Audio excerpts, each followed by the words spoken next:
I thank the Max Mueller Bhavan for giving me this opportunity to speak on Sigmund Freud.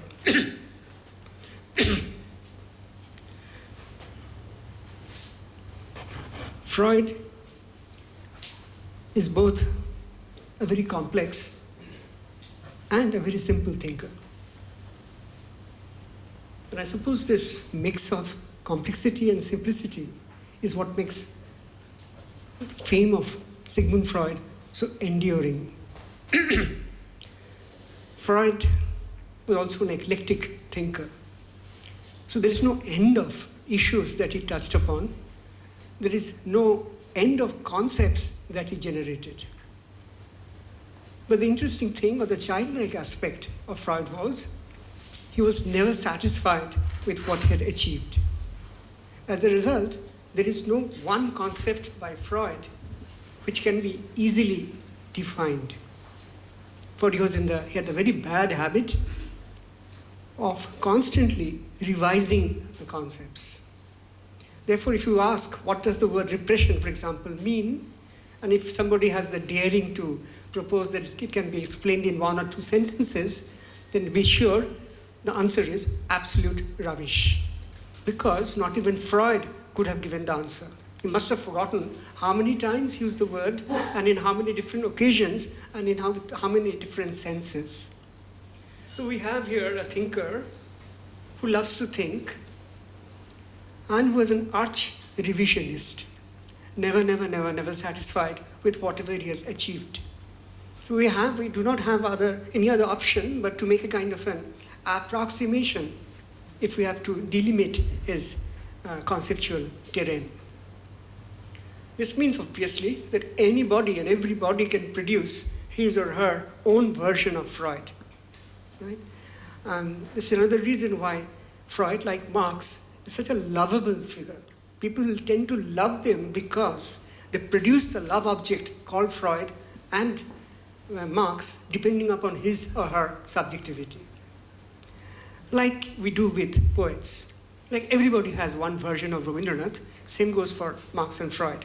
Not to be confused with thinkers who produce absolutely Arendtite scientific concepts. Here, science is in poetry. Therefore, I think it is apposite that we begin with a poem. It's a poem. I'm very fond of the poem. I've always, my lectures that I've given on Freud, I've chosen the title from one phrase from this poem. The poem is an elegy, a long elegy, written by W.H. Auden. It's called In Memory of Sigmund Freud.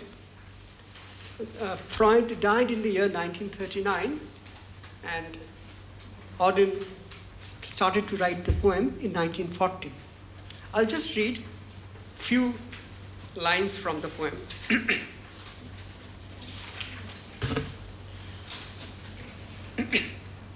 It's an elegy, as I said. Freud, like many people, is an object of just not admiration, but love for W.H. Auden, who himself had a very troubled sexual life. Another deep reason why he had a kind of an empathy for Freud. So you have this fascinating sentence in a poem which is supposedly an elegy written in the memory of a man who has just passed away.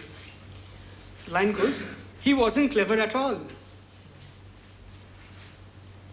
He merely told the unhappy present to recite the past.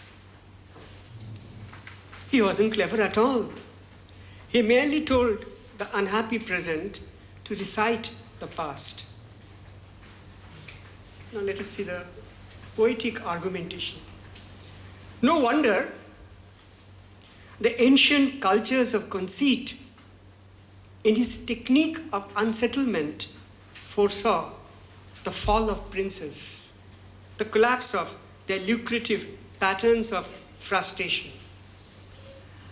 Interesting connection. He wasn't clever at all. The only thing that he did was he asked the unhappy present, today's present, Modi Mamata present, asking this present to recite the past which has produced this fantastic aberration, hoping, no wonder the ancient cultures, in our case our ancient is not too ancient, no wonder that ancient cultures of conceit, in his technique of unsettlement, foresaw the fall of princesses too, the collapse of their lucrative patterns of frustration.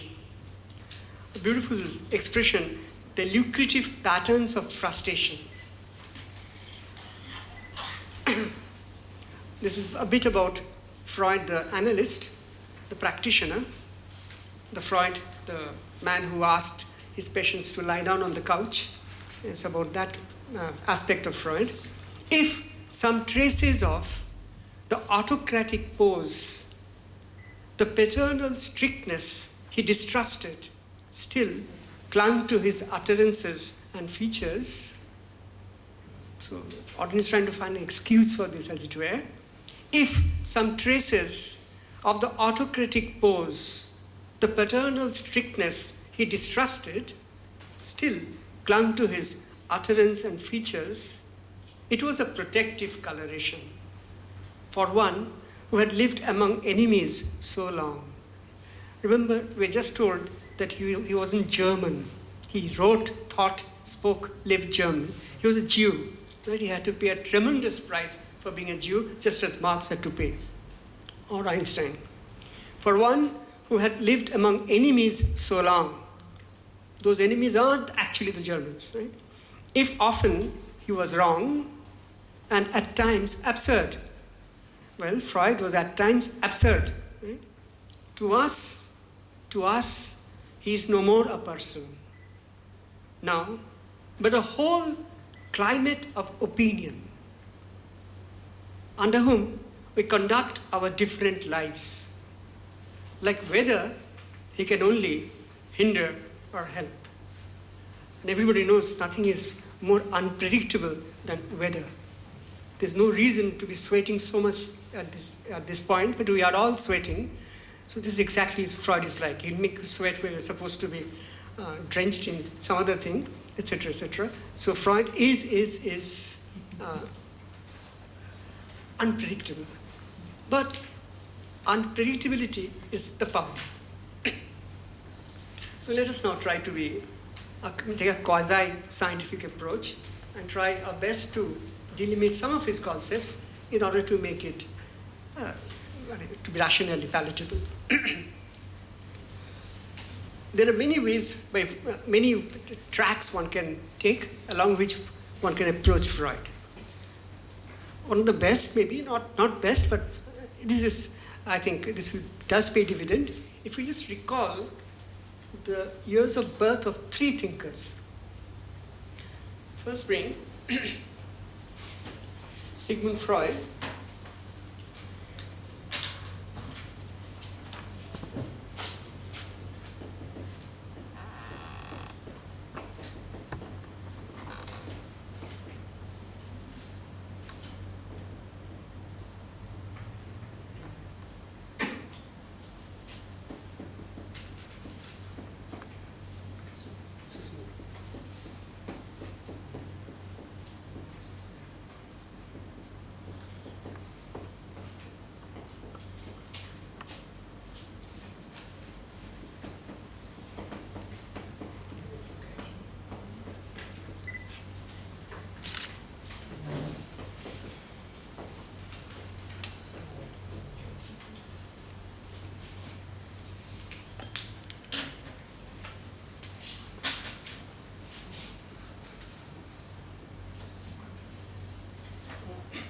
might be a pure coincidence. suggests nothing, right? Or maybe, it's not a pure coincidence, there may be certain ideas of Freud, Husserl, and Horkheimer which inhabit a kind of neighborhood. They can be somehow brought, or at least clubbed together up to a point. But with the three names that we have three disciplines, so you can immediately talk about. First is psychoanalysis.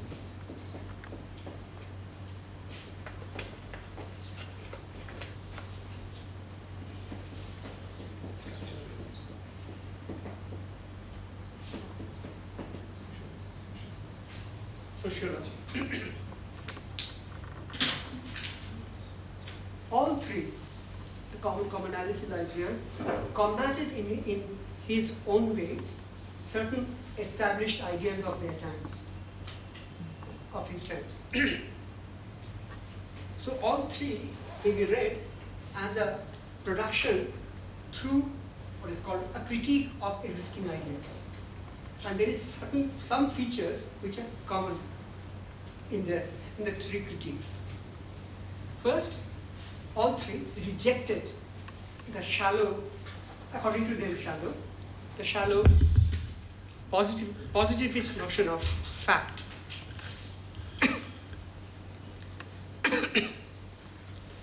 Instead, we'll go into this in little depth little later. So the word fact is a dirty word as far as these three are concerned. The word fact may be replaced by an expression which is events with meaning. They are not interested in discrete, separate facts, but with events with meaning.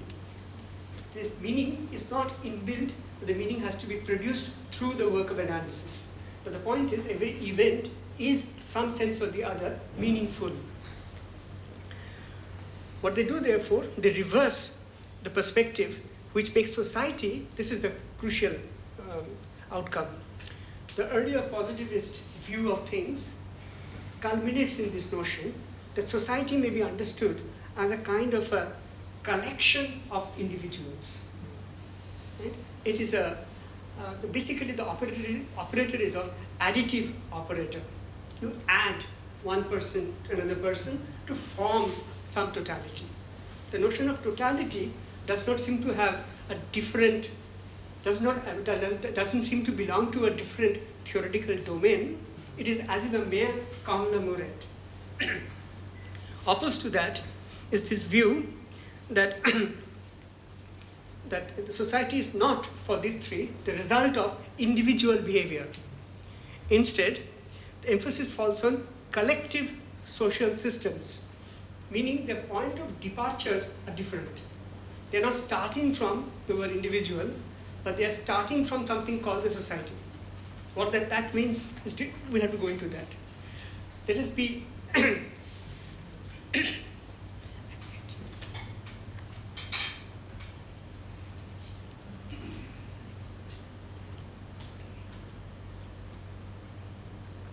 you see, all of them are born mid-19th century.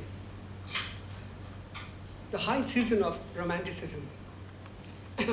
A moment in time where the word I is used with real aplomb. Something we should not forget. There's no need to demonize Romanticism. But nonetheless, the overemphasis of the I on the isolated I, and therefore to the egocentrism of that claim, is what is being critiqued by all three. There is, besides positivism, a critique of Romanticism within this structure of thinking. So they will begin from, imagine some collective social system which is internalized by individuals. So it's not other way around. Society is not a production of too many individuals put together, but the individual is an internalization of certain social ideas. This obviously means the emphasis will shift from individual to institution. The emphasis will shift from aberrant behavior of individual to norm, to certain features which are commonly shared.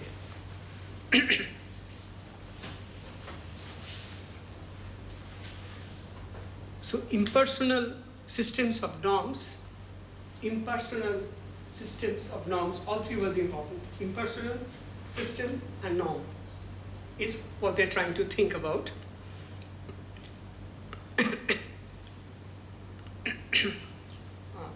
Impersonal, at the same time, interpersonal. Interpersonal, interpersonal system of norms.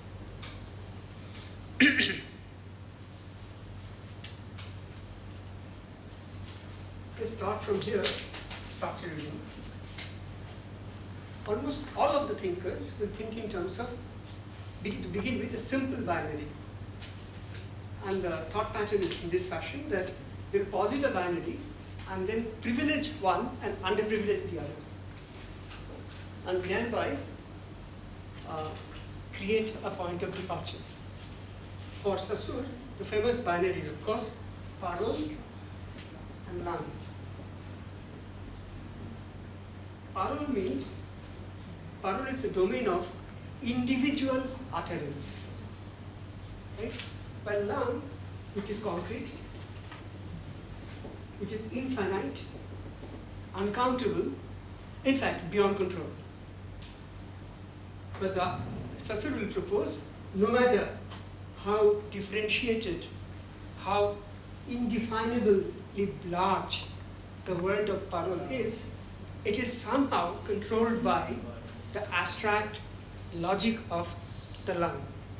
Langue is the world or domain of norms, rules, etc., which give meaning to parole. We might have tremendous problem with this kind of binary divide. That's a different issue altogether. That will come to that later, if you have the time. But the point is, this is how Saussure lays out his schema. It is not as if parole is unimportant, but for the purpose of producing his science, his linguistics, he is going to place parole under eraser. Instead, he will only concentrate on langue. He will only talk about the abstract rules, norms, etc., which fashion every individual parole. Right? That is his purpose. That's exactly what establishes structuralism. One simple definition, invaluable definition of structuralism is synchronic analysis of langue. Now let us see, you can see from here, already from this picture, there is an image of depth model. Then there is something on the surface called the parole, and there is something called langue, as if beneath it, a meta system. For sociology, for Durkheim, that this individual behavior will be replaced by emphasis on rituals. The world of rituals which actually organize every individual life. For Freud, the crucial word would be, corresponding to Saussure's langue, corresponding to Durkheim's ritual, would be the unconscious.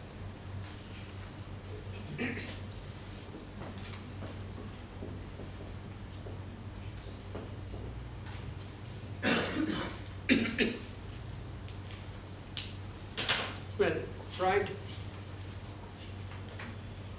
stands or falls the unconscious. Nobody can think of Freudian psychoanalysis without the concept of the unconscious.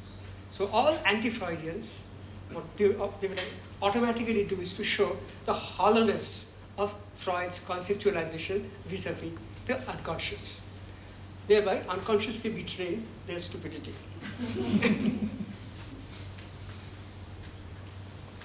One thing great about the idea of unconscious is you can always silence your enemies by saying, unconsciously, you don't know, but I know.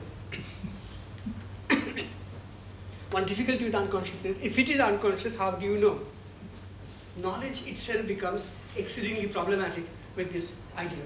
In fact, that is the game. Let's use another word, introduce one more word, we said Freud mounted a critique against individualism via romanticism, a critique against positivist notions of facts, also a critique of, and qualified, not just rationalism, but let's say mechanical rationalism. Particularly the 18th century brand, which became popularized, the pop vulgar model of Enlightenment. Okay, so this is long, ritual and unconscious, somehow very uncomfortable, but nonetheless we place them in some neighborhood.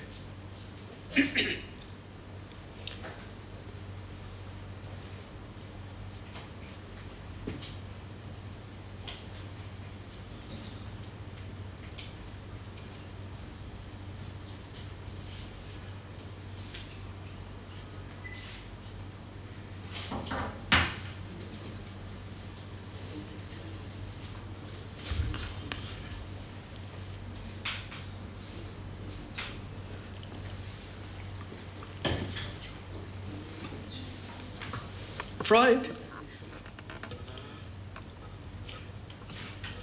a philosopher who thought so much about, more about lies than about truth, also loved to lie. He claimed that he had never read a book of philosophy.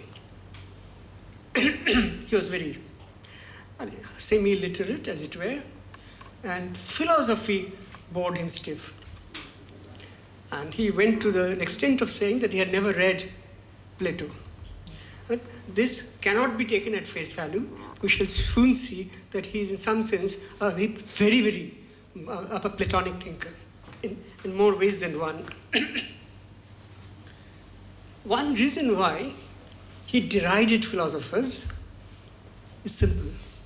For him, philosophy as a system of discourse, similar thing will be said much later, philosophy as a system of discourse privileges consciousness. It is all about consciousness. It is all about knowing more and more, etc. He'll have a similar problem with religion.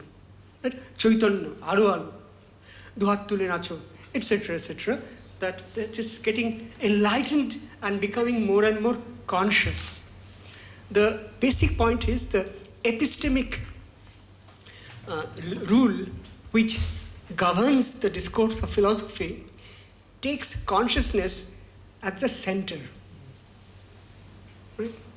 By introducing a peculiar idea called the unconscious, what Freud does is he takes anti-anthropocentrism to its limit. Now, anti-anthropocentrism has a history of its own. Church, for example, taught for a long time that man is at the center of the universe, right? Man inhabits the earth, therefore all other planets revolve around earth. Since Copernicus and then Galileo had the temerity to suggest that the earth may revolve around the sun and not the other way around, Church actually punished Galileo. Right? And there are other examples how this man's infatuation with himself has been systematically battered. And maybe this is one reason why man has become so mad at the present age. That man is basically just one among many. He's not as special as he fantasizes. Now, this theoretical move by Freud is to say, if consciousness is not at the center, then the very idea of the human psyche, its picture, at least its topography, changes. The earlier idea, whether philosophy or religion, a simple picture we draw. It is consciousness-centric model which has very happy notion of the ego at the center. What Freud does, an accessible ellipse, becomes bifocal. That is, the psyche has 2 points. Consciousness is important, but unconscious, the unconscious. The moment you make it bifocal, please note, just as I said, parole is not being moved away, parole is just being put under eraser. So the first move of Freudian analysis is to put consciousness under eraser and say that we know much less than we know more. Contrary to what we think, man is an unknowing animal, right? Our ignorance is far greater in scope than our knowledge, right? Not only is this something that can be corrected over time, that is not the proposition. This is going to be the state of humanity. This is how human psyches are conditioned and structured. Unconscious is a larger domain than consciousness at every given time. This is not something which can be historically corrected. No reformist agenda can undo this proposition. This is human condition, not merely human situation. A very, very strong claim that is at every given moment, you always know less than you know more. It works. All the time, at every point, your not knowing is greater than your knowing. But the power of the unconscious is that you may not know that you do not know. From here follows a very, very curious proposition. Well, in his bid to make human behavior intelligible, I think this sentence is very well crafted sentence. In his bid to make human behavior intelligible, Sigmund Freud placed unintelligibility at the heart of mental process. Sounds paradoxical, but this is it. In order to understand or make human behavior intelligible, unintelligibility is placed at the heart of human process. Okay? This will lead to reformulation of one of the most famous theses vis-a-vis human beings that Western philosophy has produced. Everybody knows this sentence. This is the slogan of rationalism. I think, therefore I am. Cogito ergo sum. Right? Well, this is the consciousness slogan. I think, therefore I am. The Freudian retort to this Cartesian slogan may be framed in the following manner. Well, answer to this, I think, therefore I am, consciousness-centric model, Descartes Cartesian conceit, right? And here is the Freudian counter to this. You think where you are not. Therefore, you are where you do not think. If we just take down these two sentences and read them along, you'll see how unintelligibility will become more and more focused. You think where you are not.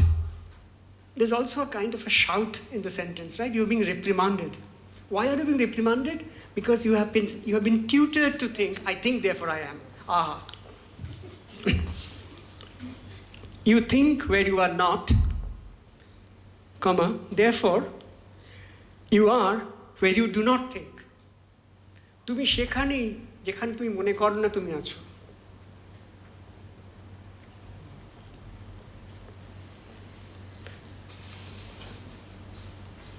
One might also think the slight romantic কোনো সেন্টেন্সের ট্রেসও পাওয়া যেতে পারে। আমি যাহা চাই তাহা ভুল করে চাই, যাহা পাই তাহা চাই না বুঝি। But however, this is a bit more complicated than that. You think where you are not, therefore you are where you do not think. Somehow this reminds me, although there is no direct connection, with an aphorism by Spinoza, which is one of my favorites. I just wish to quote it. Benedict Spinoza, whom Karl Marx admired one of the most admired philosophers of Karl Marx. This sentence I have always liked, given the irony implicit in the statement. Spinoza is saying, we act freely. Think of the present liberal capitalist claim, freedom, everything is freedom. Freedom of choice, freedom of action, freedom of speech, it is no end of freedom. No wonder we live in bondage. We act freely when and only when we are allowed to act the way we are determined to do.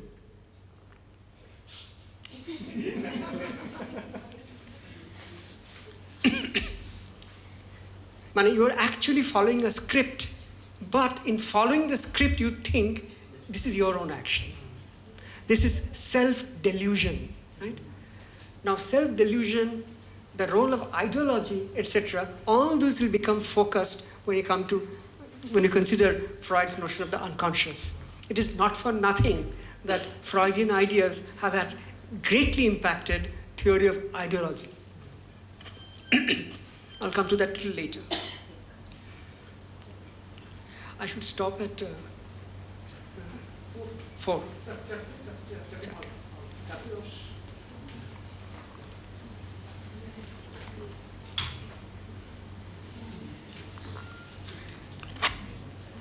And the short write-up that I had circulated, I think I did mention there are a plethora of concepts, Freudian concepts, of which I'll be only selecting, talking about a handful.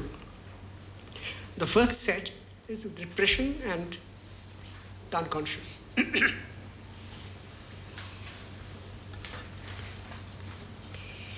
Well, in academia, like every other sphere, the law that determines everything is scripted according to fashion. Right? Now, of course, academics tend to think they're not fashionable thinkers. Fashion belongs to the people at large, the vox populi, the uninitiated, etc. But we are individual thinkers, still like people. But I submit, just like everybody else, academicians are also, in fact, very cheap examples of fashion. It's so cheap, they have no market value. Nobody is ever going to purchase them. As a result, if you simply make a PhD of how the footnotes are written by PhD students, you will see the changing seasons of thought. Currently in Kolkata, again, as is to be expected given the colonial lag, things come a little late. But although they have almost passed away in other parts of the world, but they have strong stay here. One of them is Michel Foucault. Now, other of course is Jacques Derrida. Derrida ba da ache bole bangalira chhachhi na. Derrida ghora da series. Now, this is not to deny, this is not to say that Sigmund Freud, that Derrida or Foucault are not important thinkers. That is not the point. Point is this. If you compare and contrast how Foucault and Derrida look back on Sigmund Freud, certain things will become immediately clear. Derrida takes a lot of time, lot of pain going over Freud. But Foucault almost has a kind of a dismissive attitude towards Freud. And it is not Derrida, but Foucault, who has had a tremendous presence allied with Edward Said in the domain of social science. As a result, given the Foucauldian hegemony, I beg my pardon, I'm using a Gramscian word in the context of Foucault, but not even hegemony, it's dominance without hegemony of Foucault in the domain of social science has actually meant that Freud has become a non-entity, at least among the Bengali, born Bengali but English thinking writers, English writing, right? Those who should have been included in thinkers of England, like Yaki series, though not born in England. Anyway, those thinkers, they constantly underrate, denigrate Sigmund Freud, and I keep hearing that Freud's relevance is limited to departments of literature and at best film studies, nowhere else. By no means social science. If you go back to History of Sexuality by Michel Foucault, I mean, how long does he take? How much pages did he spend on an author who wrote in 1905 3 essays on the theory of sexuality? Well, Foucault comes up with something called repressive hypothesis. I bet my life that anybody, any Foucauldian, whenever he talks about Freud, he'll just use this one sentence, one epithet, repressive hypothesis, without, of course, going into what this repressive hypothesis is. It is a hypothesis which is trying to repress Freud.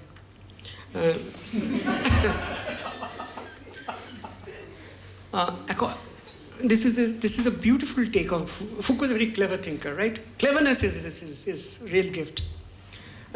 He says, one of the most important contributors to repressive hypothesis is William Reich, German thinker, Austrian American psychiatrist, whose basic ambition in life was to be a kind of broker in marriage between Marx and Freud and bring them together. One of his most important books is Mass Psychology of Fascism, right? 1933, a book which should be immediately rewritten in an Indian language, present context. The Mass Psychology of Fascism. And this book is, it has a lot of problems, but that is not the point. Foucault's reading is this.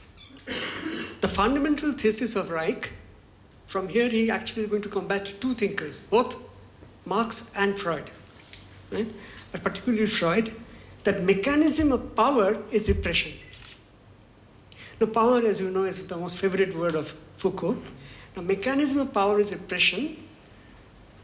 The only question that remains unanswered is, what are we to understand by the word repression? Because, as I've said, as I began by saying, that there is no one finished meaning to be given to any of Freud's concepts. Through Foucault and through the popular usage, repression has become now equal to merely suppression. But repression is not suppression. Just as it would be funny to say mechanism of power is suppression, is only one aspect of power, cannot be the mechanism. Similarly, it will be quite futile to say mechanism power is repression. Since we do not have much time, I will just concentrate on few texts and few, it's for you to actually work and see, and anybody can create his own trajectory along which these concepts move, because there is no way to finish it. So I propose first to discuss it as briefly as possible, the changing contours of the concept of repression. In his early texts, Studies in Hysteria, 1895, already there we find he's using the word repression. But in the early text, repression and defense are used interchangeably, even indiscriminately. The next very important text, in fact, this is what I'm suggesting, and one has to, he will slowly come up to this, trying to untangle the idea of repression from other neighboring words like suppression, like defense, like inhibition. Only then would you be able to produce the concept of repression. But as I've said, at no point does this exercise get fully done. The traces of other concepts linger, right? Well, one of his most important texts, after this point, of course, whatever he writes becomes extremely important, the interpretation of dreams. I'm sure everybody knows the text was published in 1899, but the publisher thought it would look very nice on the printer's page if it said it was brought out in the year 1900, with the new century. They counted the century then with the first year. So 1900, the publication of Interdisciplinary Dreams is therefore 1899 stroke 1900. It is in this book, a tome of a book, certain ideas get elaborated upon. That is, he does not think anymore in terms of the binary divide of unconscious and the consciousness, but instead a three-tiered notion: consciousness, preconscious, and unconscious. The letters that he uses: unconscious UCS, U capital, preconscious PCS.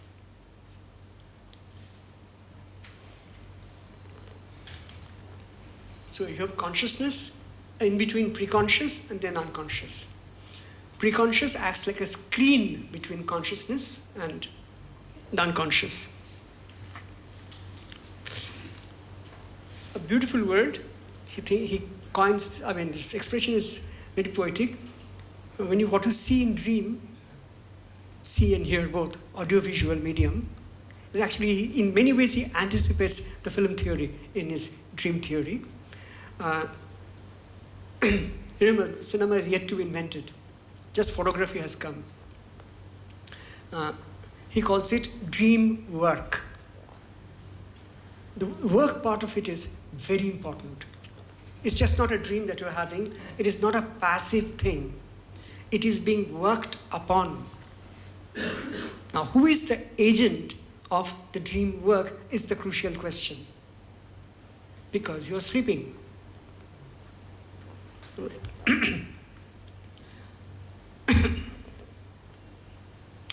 Just two more words. The word is cathexis, which comes from the Greek word cathexis, which means holding. So cathexis meaning to hold on to. The simplest definition of cathexis would be a investment of libidinal energy in a person. Example, in a person, for example, father, Bangalira, mother, Matribhumi, Matridesh, Matribhasha, Mama Kara.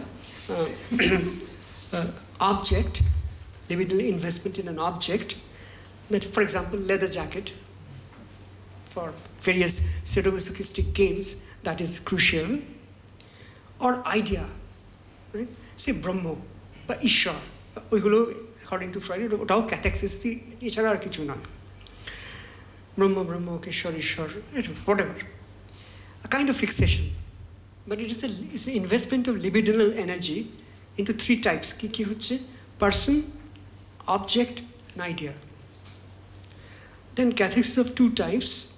One is freely flowing cathexis, which is able to spread out and press forward and discharge, and the other which holds it in place.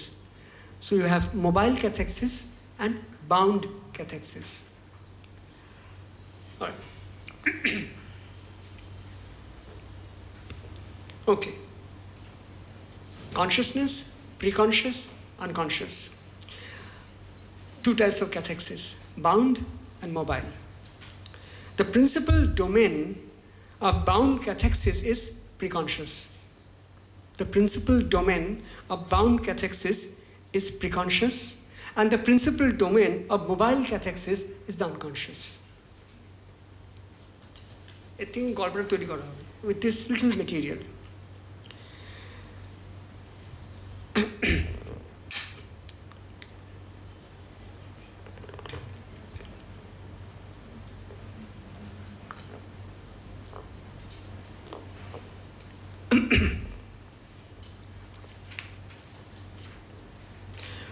The task of the PCS, preconscious that is to block a train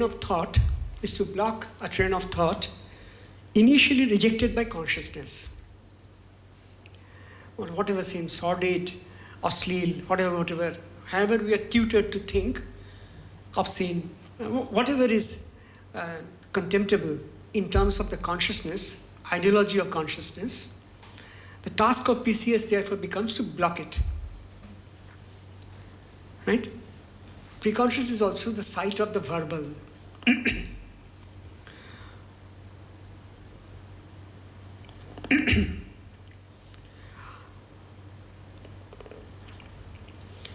Let's say, the task of PCS is to block a train of thought initially rejected by consciousness as being morally questionable, embarrassing, socially dangerous, etc. Initially, the term that Freud used for this blocking is inhibition. Okay.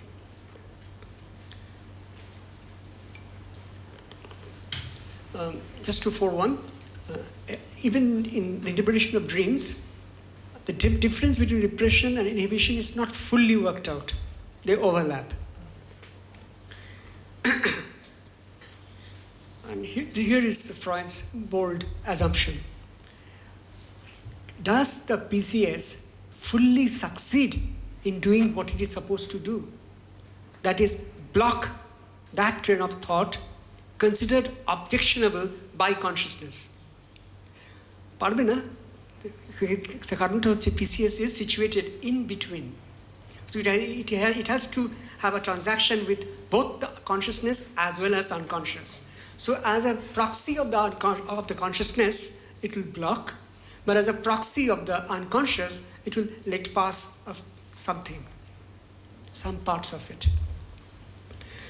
So, এটা বলার জন্য বক্তব্য হচ্ছে ফ্রয়েডের, no matter how much you try to block embarrassing thoughts, those embarrassing thoughts have roots in your infantile imagination.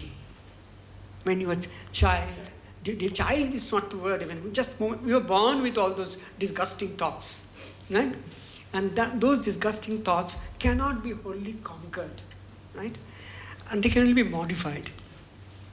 So therefore, those wishful impulses derived from infancy cannot be fully destroyed, nor can they be fully inhibited. Thus, they invariably pass on to the unconscious. Now, this much anybody could have said. Right? This much is not really such a grand idea. Well, it's a grand idea, but the next steps will be to usher. As he calls the expression that he uses for these ideas, they get drawn into the unconscious. They get drawn into the unconscious.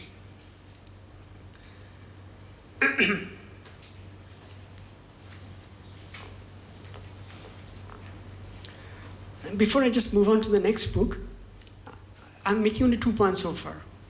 We have 3 domains. We're talking about a push and pull between the 3 domains. He's yet to find out the mechanism by which unconscious is going to create the dream work, even interpretation of dreams, because his idea of repression is still cohabits too dangerously with inhibition. He's yet to untangle. But among other things, he comes up with this fascinating thesis. That is, images in dreams are subjected to 2 kinds of distortions. He has a theory of distortion which will become clear in the next book, not in the interpretation of dreams. But he admits that there are distortions in the images of dream work. In fact, it is this distortion which creates the dream work, which makes the work part of the dream work possible. The 2 types of distortions are compression, intensification, or in short, condensation, and displacement. Condensation and displacement.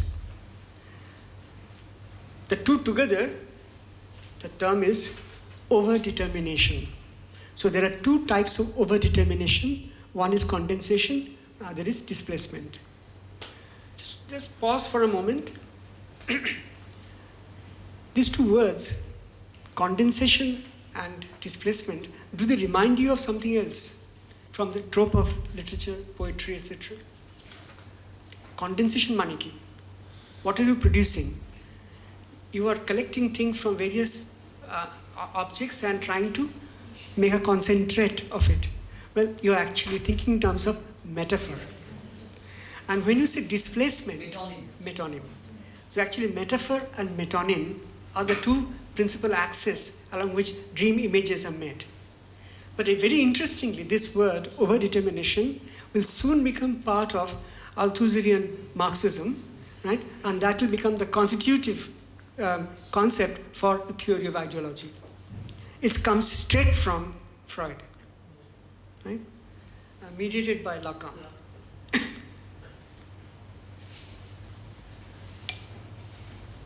This gives us a liberty to make a kind of a poetic statement that therefore the world of ideology, there is some dreamlike quality about it. Even if for the fascists.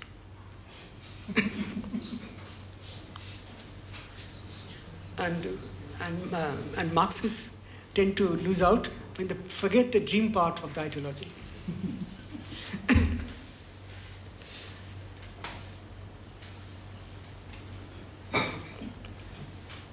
Okay.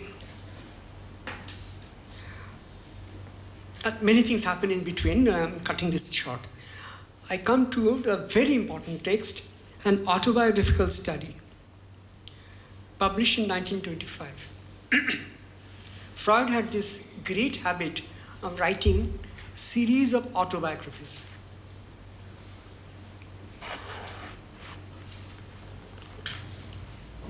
He wrote 3. And many short pieces, they can be also brought together. But here the word autobiography stands for psychoanalysis. He has himself as if his life and psychoanalysis' life are completely combined. Right? You might also see how ungrateful he is. He's never going to talk about his students or etc., etc. And Freud had this huge habit of always saying whatever the students do, they were all done by him some 20 or 30 years back. And of course what they're doing is all wrong, but he was the first person who made that mistake, but he has corrected and moved on. The students are students, they are still stuck with his mistakes. Right? And so every time his footnote, there's a book called Freud's Footnotes, they keep expanding every edition. And whenever a new idea comes up, he says, I said that long before, it's a rubbish idea, but the copyright is mine. No wonder many of his students were neurotic ending, married, suicide, etc. So, in my opinion, the most successful teacher the world has seen.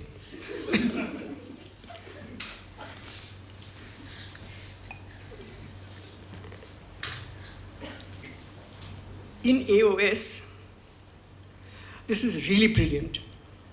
This expression, days residues, occurs also in interpretation of dreams. But I think the more richer theoretical treatment is done in this book, where he's trying to actually sum up all that he has done so far. These residues would say the intelligible part of your dream, or residues of waking life.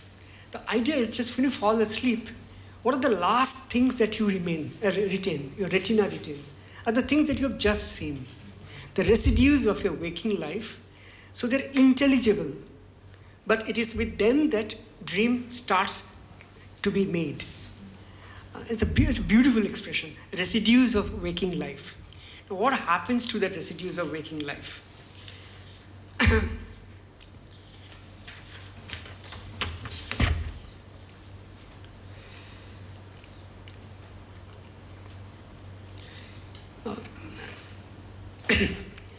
This is his, in short, the theory.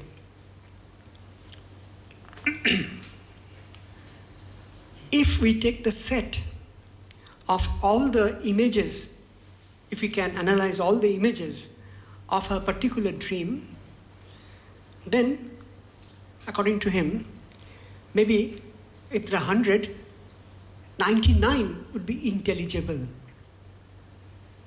coming basically from residues of waking life.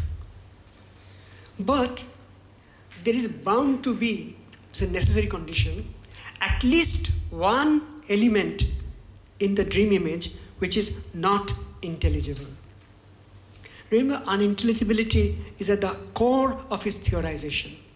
So what is a dream?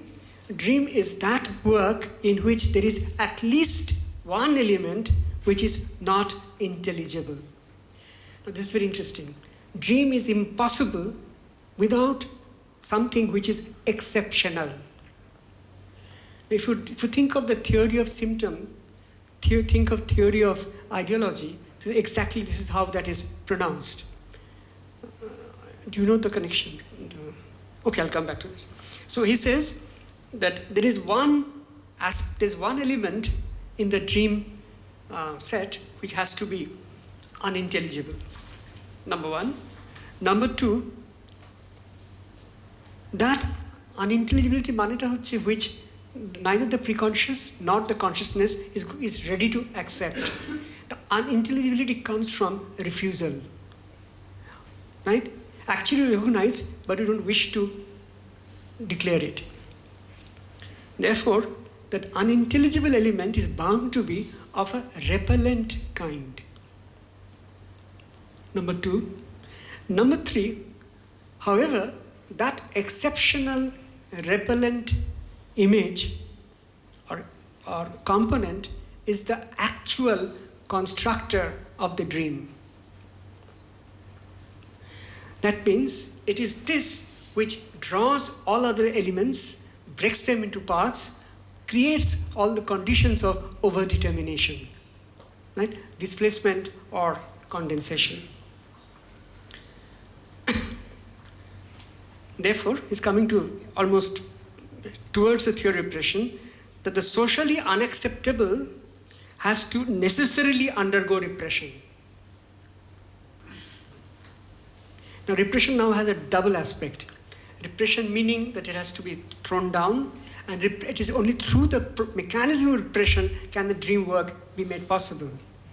Right? The world of imagination opens up. Repression is not to be confused with something, suppression. Repression is actually whatever is being repressed becomes articulated at a different plane. Right? It is also a mechanism of articulation.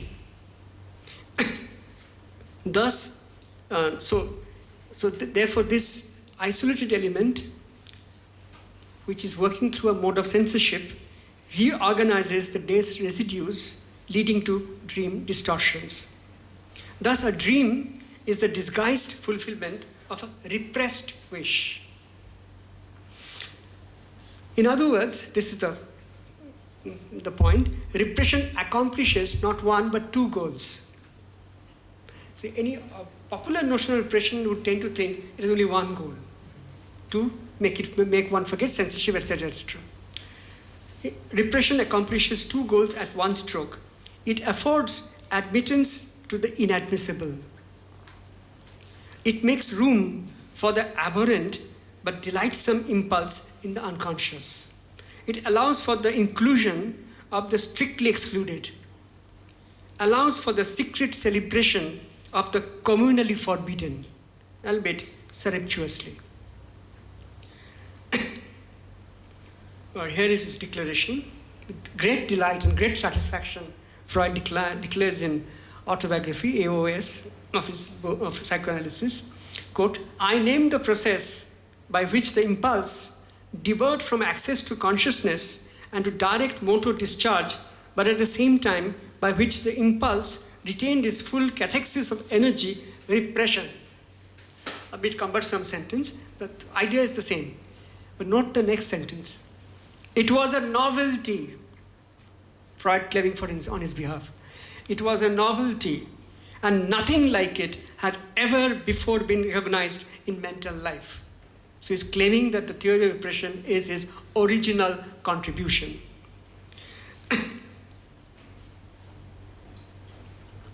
As I said, he could have been very happy with this and stopped. But Freud is unstoppable, so he keeps on working on the idea of repression, and he makes repression a double-layered entity. He loves these depth models when he keeps making layers. And then he says there is something called primal repression, something called repression proper. Primal repression is whatever the conscious denies, that has to be repressed. Right? That is a primal repression. But repression proper is that which has the power to become the constructor of dreams. It works. Primary repression is anything and everything, whatever the consciousness forbids. But that impulse which acquires the additional power to become the constructor of dream, right? Rework the residues of day and fabricate new images, right? That is the product of repression proper.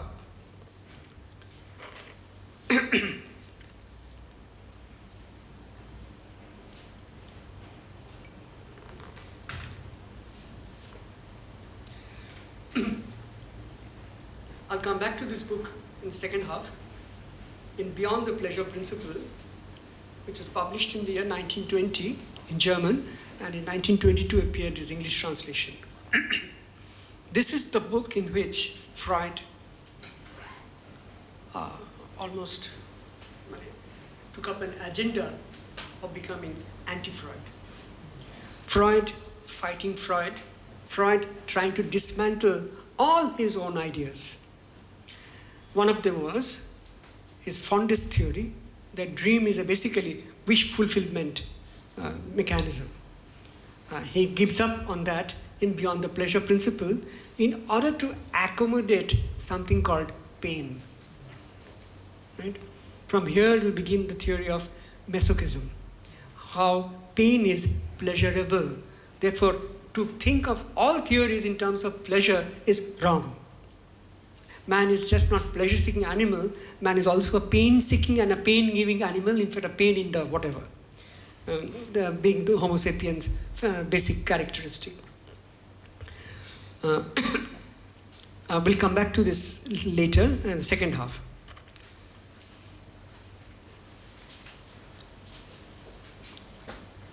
But I'll just quote that sentence from Beyond the Pleasure Principle. I am forced to admit, for the first time, an exception to the proposition that dreams are fulfillment of wishes. Right? So he's actually going beyond his own interpretation of dreams. And he says pain is something that the psychoanalysts don't seem to be understanding, but his own science is not understanding. Okay. I suppose, things may not be as clear as you would hope. I'm telling you, even Freud couldn't have made it clearer. Because if he had to speak on the subject, he would have immediately invented some other ideas and would have completely contradicted something that he had thought 10 minutes previously. Reading Freud is jolly good fun because every 2 pages of Freud, he's contradicting himself. Right? That's exactly how he writes. He writes as he thinks. বললাম কি বলেছি এটা হতেই পারে না rubbish বলে কি rubbish আমি 10 পাতা যেটা বলেছিলাম I think that is much better than what I said in 12 pages এই করতে করতে he writes, he moves forward and backward. But nonetheless he does come up to certain solid statements. We began with the statement, not the idea, that Freud creates something, an alternative focus called the unconscious. Makes the psyche bifocal. Then we took a detour and we talked about repression. And we have just shown how the ideas of repression keep changing. There is no one finished final meaning to be attached to the term, to the signifier. The signifier seems to be a basket. Then comes a book, The Ego and the Id. From here everything becomes almost solidifies. 1923, where the theory of the unconscious is spelled out in terms of repression, not the other way around. So far, what was he doing? He was trying to understand the job of repression in the arena of unconscious. Now the opposite will happen. Freud declares in Ego and Id, the repressed is the prototype of the unconscious. Repressed is the prototype of the unconscious. Quickly, one might immediately interject that Freud has hit upon a theory of unconscious which is possible to be historicized.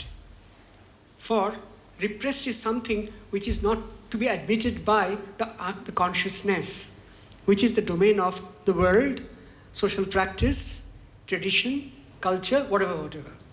So what is to be repressed and what is not to be repressed is contingential. And if repressed becomes a prototype of the unconscious, then unconscious too can be historicized. It is not beyond time. As many people have objected, the Freudian construct of the unconscious is ahistorical. Right? It is atemporal. Historians can do nothing with the idea of the unconscious. But if the unconscious itself becomes a product which can be socially produced and manipulated, then it opens up a different avenue for approach. But this has to happen if he claims that the repressed is the prototype of the unconscious. Then Inhibitions, Symptoms and Anxiety, published in 1926, Freud almost takes an algebraic equation and says, the repressed, as it were, an outlaw. Now he thinks in terms of law. The repressed, as it were, an outlaw. It is excluded from the great organization of the ego and is subject only to laws which govern the realm of the unconscious. Now you have two very important words now working. One, repressed is the prototype of the unconscious. What is repressed cannot be determined a priori. Therefore, the constitution of the unconscious then opens up to history and society.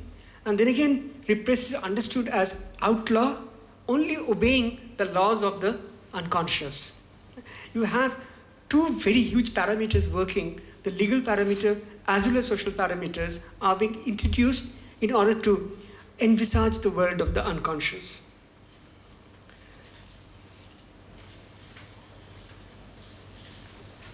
Okay, there's a question answer, and then we'll go to the second discussion after break.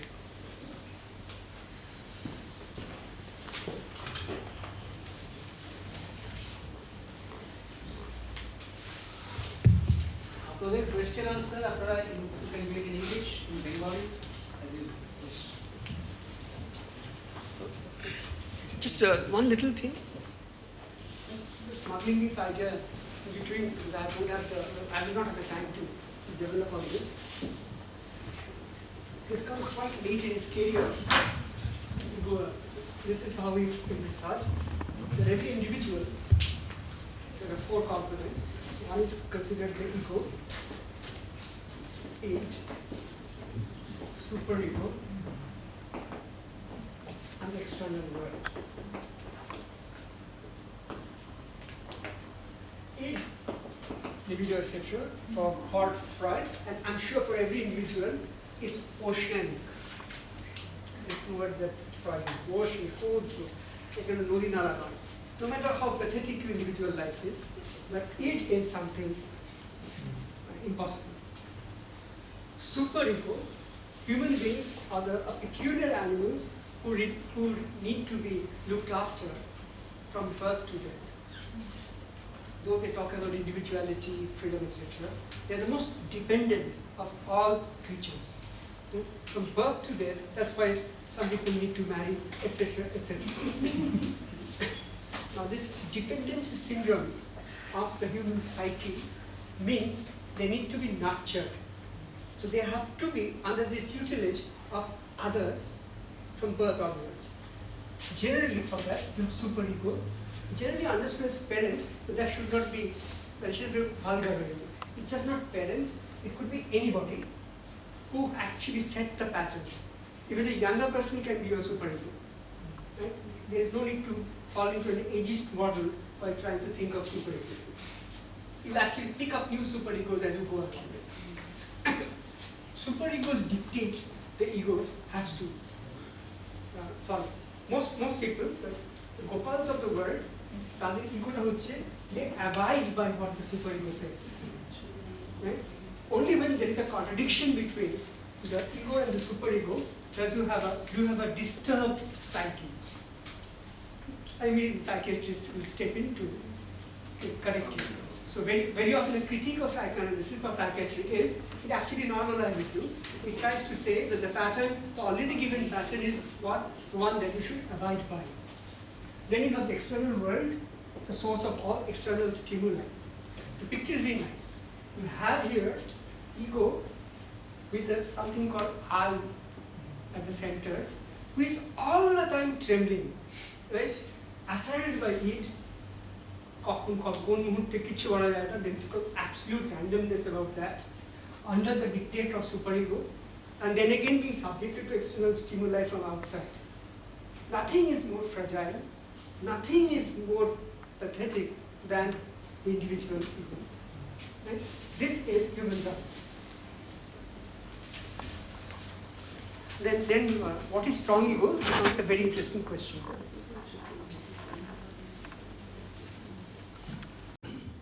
You started with the idea that's very fascinating, and definitely we all go by it. That is, this is contra-positivism and all that, and contra-idea of the individual. Very much true.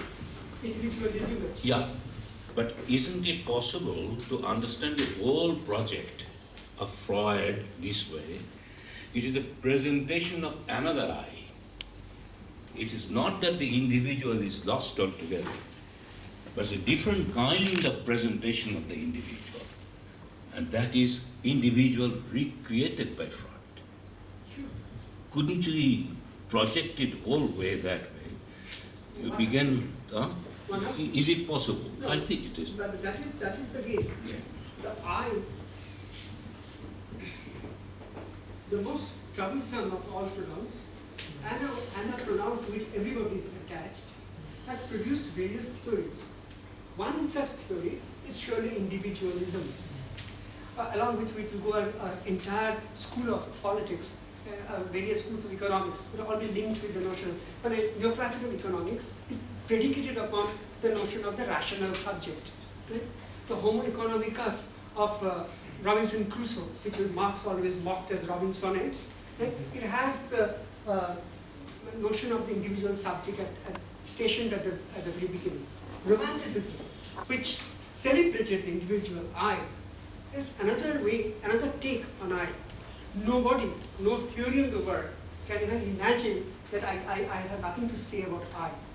But what is the question is that positivism, romanticism, or liberalism, etc., when I'm critiquing them, my basic ambition is to produce another theory of I which will not fall into these traps. It is not to kill the I, but to celebrate the I in a way which it deserves. Freud will come up with the notion of the ego.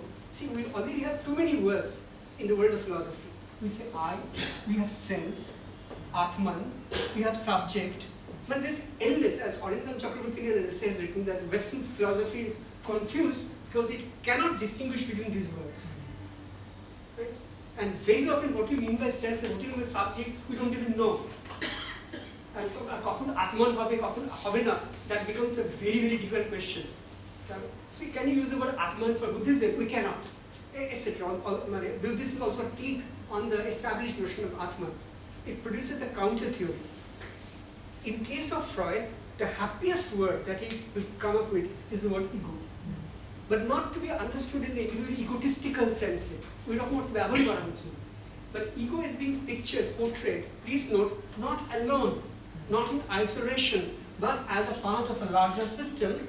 Tarupure, each one has his own track, his own story, own narrative to help you. Superego-ego relationship is not predetermined. So there is a structure. The ego and id transaction is open to any possibility. Of course, the external reality and the ego, what will happen, nobody knows. It is this undecidability which makes the story of the ego fascinating. In case of the other very, very many I's, for example, the neoclassical liberal subject, I think forecloses accidents, forecloses randomness. It makes the story very smooth running. Well, the lack of smoothness in the narrative makes it exciting. I was just wondering that if we can say that one greatness of Freud lies in presentation of the individual as a very, very complicated person. The other theories or other projections of the I, of the individual, were simplistic. One side or that side, including the romanticists. But here is a thinking which projects the I as such, is a very, very intensely complicated one. No, And is this possible, this way of presenting? See, there is no denying this point, but as Freud himself says, that whenever I arrive, I find some of the other poet has already reached before me. So, as if poets simply anticipate all these truths. For him, poetry means, basically, poets are German romantics. And of course, Goethe. Right? Goethe ko je kotbar bhava koi yokta nahi. And of course, like every European, his deep fondness for William Shakespeare. In Totem and Taboo, we find he'll quote Tempest. Like Marx, so also Freud was extremely well read in literature, and they constantly use literature. And a lot of work can be done in Freudian literature. But here is one interesting fact. Freud's theorization of ego comes rather late in his career. Very interesting that Freud comes to the concept of ego only after he produces a concept of the group. Right? There's a book called Group Psychology, and from the ego ideal, the notion of the ego ideal will be created, and it predates his full theory of ego. And I will not have the time to discuss that. The 1912 book, Totem and Taboo. Right? That mythological tale, that a great mythos produced by Freud, which is actually trying to understand how an individual ego is being carved out of a horde of people. So it's also trying to understand that the I cannot be attested from the very beginning. The I also has a story of his making, right? And therefore unmaking.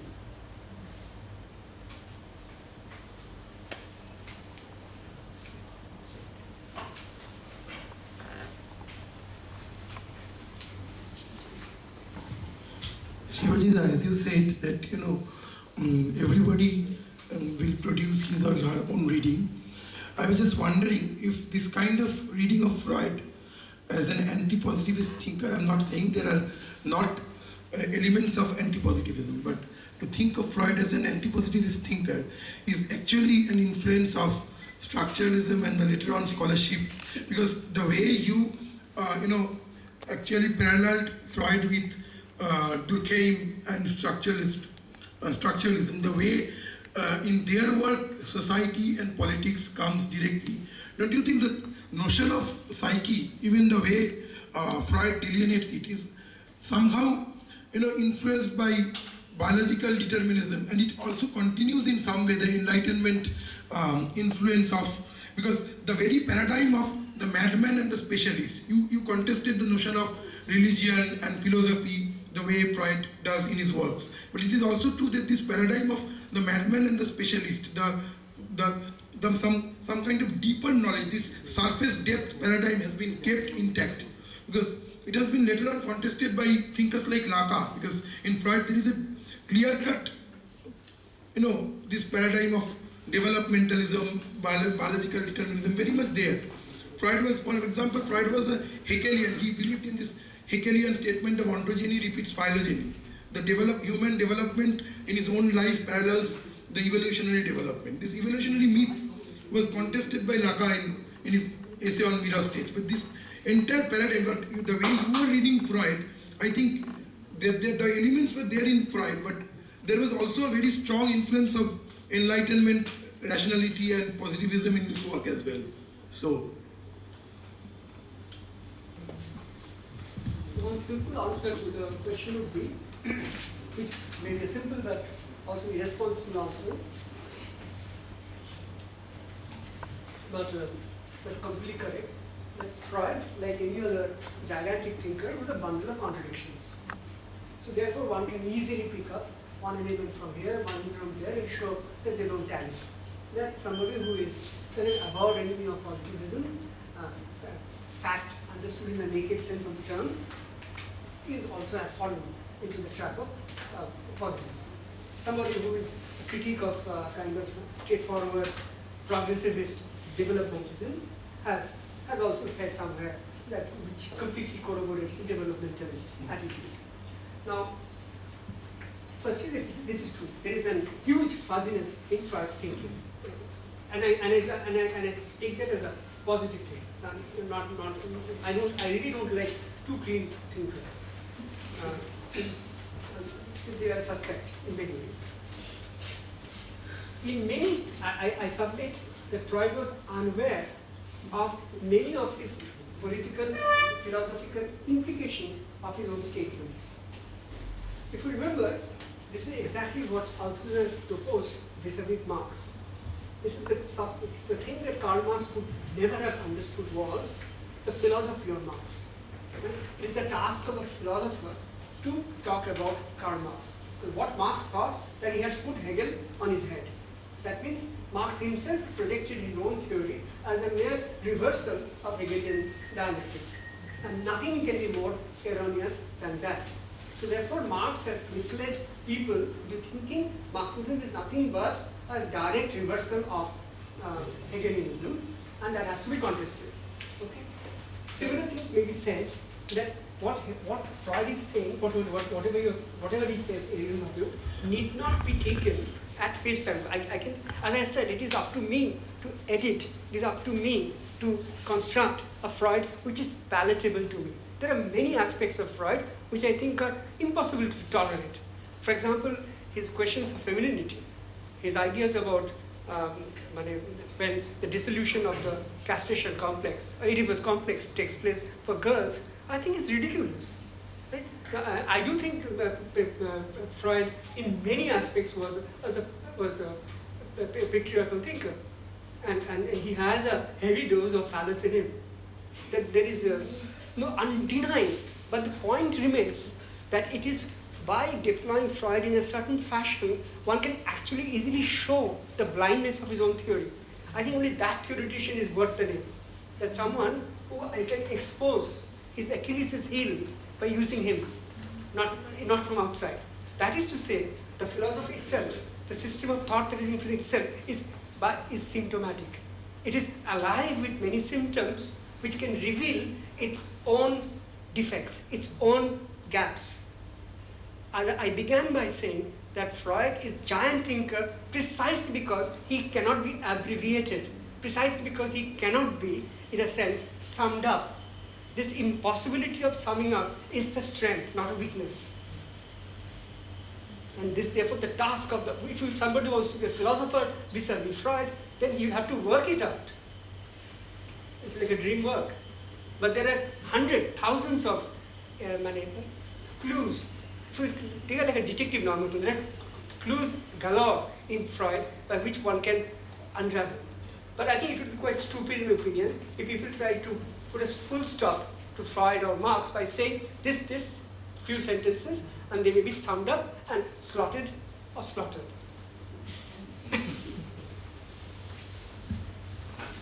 Sir, আমি দুটো প্রশ্ন করছি। একটা বলি আমাদের we have to wait for clear about by 4:10.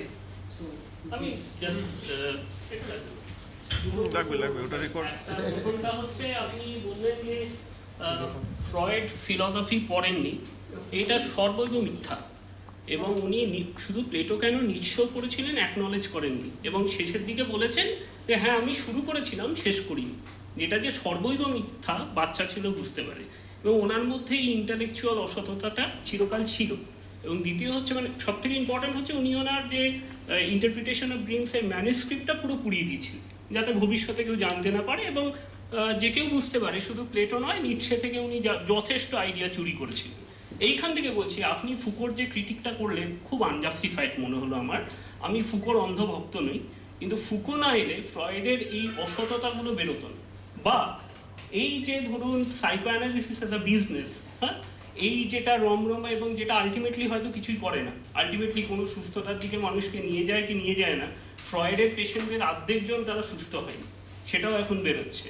কারণ নাকে উনি গজ গুঁজে দিয়েছিলেন, কারণ মাথার মধ্যে অনেক কিছু করেছিলেন, আলটিমেটলি কতজন সুস্থ হয়েছে সেটা নিয়ে একটা লম্বা ডিবেট আছে, সেটার মধ্যে আমি ঢুকতে চাইছি। ফুকোর রিপ্রেসিভ হাইপোথিসিস আপনি যেটা বলছেন ঠিক আছে, কিন্তু ফুকো না এলে ফ্রয়েডের বিরুদ্ধে এই যে ধাক্কাটা সেটা বোধহয় আসতো না, এইটা আমার মনে হয়। একটা কথা, ফ্রয়েডের অসততা উদ্ধৃতি চিহ্নের মধ্যে এই বিষয়ে ফুকো কিছু বলেছেন আমি জানি না, এনে ফুকো একটা কথাও বলেন, বলতে গেলে তার অবস্থা কাহিল হতে পারত।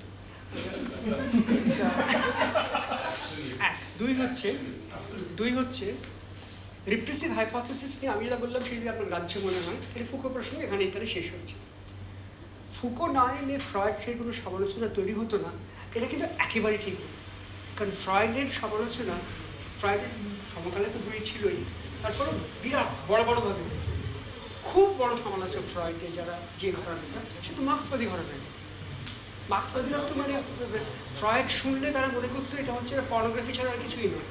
ফ্রয়েডকে পর্নোগ্রাফি থেকে বার করে আনা তো মার্ক্সবাদী কিন্তু, এবং যে সমস্ত মার্ক্সবাদীরা পরে ফ্রয়েডে ফিরবার চেষ্টা করেছেন প্রত্যেকেই গেছেন থ্রু ফেমিনিজম। আবার ফেমিনিজম হ্যাজ আ ভেরি মানে tense relationship with Freud, but point remains এমন কোনো ট্রেডিশন অফ থট নেই, not one, which is not partly indebted to Freud. এটাই হচ্ছে যে কোনো বড় তাত্ত্বিকের, ধরা যাক প্লেটোর সম্পর্কে কী বলা হয়, কে প্লেটোর সব কথা মানতে যাচ্ছে, কিন্তু এটা যে লোকে বলে যে what is western philosophy, that is series of footnotes to Plato. না, আপনি যে দেখাতে পারি যে পোস্ট-স্ট্রাকচারালিস্ট বহু আইডিয়াস যেগুলো ভীষণভাবে ফ্রয়েড দ্বারা প্রভাবিত, বা ধরা যাক মানে খুব ছোট লেখা, বড় কিছু নয়, অফ গ্রামাটোলজির যে 100 পাতা লম্বা কায়েতিস বিভাগের যে ভূমিকা, তাতেও মানে পোস্ট-স্ট্রাকচারালিজমের মুখোমুখির সঙ্গে ফ্রয়েডের কী ভূমিকা বলা আছে। হ্যাঁ, মানে ফ্রয়েড এবং নিটশে দুটোই আছে। ফ্রয়েড নিটশে সম্পর্কের মানে কিছু বলা যাবে না, যদিও ইড শব্দটা ফ্রয়েডের আগে নিটশে ব্যবহার, কিন্তু সেটা একটা চলতি একটা জায়গায় ব্যবহার আছে। ইড যে অর্থে নিটশে ব্যবহার করছেন সেই অর্থে ফ্রয়েড করছেন বলে আমার মনে হয়। এবং আমি যতই মনে পড়ছি আমার পুরো ফ্রয়েড রচনাতে নিটশের নাম মাত্র একবার আছে। এটা ঠিকই, মানে ওর মধ্যে ছেলে মানুষই ছিল এটসেট্রা, কিন্তু that would be part of biographical criticism. কথা প্রসঙ্গে এসে এক দুটো বায়োগ্রাফির কথা বলতে পারি, but my intention is not to do a biographical criticism of Freud. Right, ফ্রয়েডের অসততা নিয়ে যেটা বলা হলো সেটা আমি খুব একটা, কিন্তু তার সঙ্গে ফুকোর কোনো সব থাকতে পারে না। ফুকো একটা লাইনও লেখেননি এ ব্যাপারে। না, কিন্তু ফুকো ঢের আগে তো ফুকো ইজ রিপিটিং দ্যাট, মানে উনি যখন বলছেন তখন একটা ফ্রয়েড প্রায় মৃতই হয়ে এসছে মনে হতে পারে। কন্ট্রাস্ট দ্যাট উইথ দেরিদা কি লিখছেন মানে ফ্রয়েড নিয়ে। আমার মনে হয় মানে হিস্ট্রি অফ সেক্সুয়ালিটি খুব জরুরি বই, তার মূল্য কমছে না, কিন্তু সেখানে ওকে একটা জিনিস বলে একটা শেষ করছি, এটা বলবো বলেই এনেছিল। এটা হিস্ট্রি অফ সেক্সুয়ালিটিতেই আছে ফুকোরই শব্দ। এটা হচ্ছে অনেক কিছু আজেবাজে কথা বলে, ওটা খুব ভালো একটা বাক্য আছে যে সাইকোঅ্যানালিস্ট যে treatment counsel, what else is it that one more round of Whisper in the bed.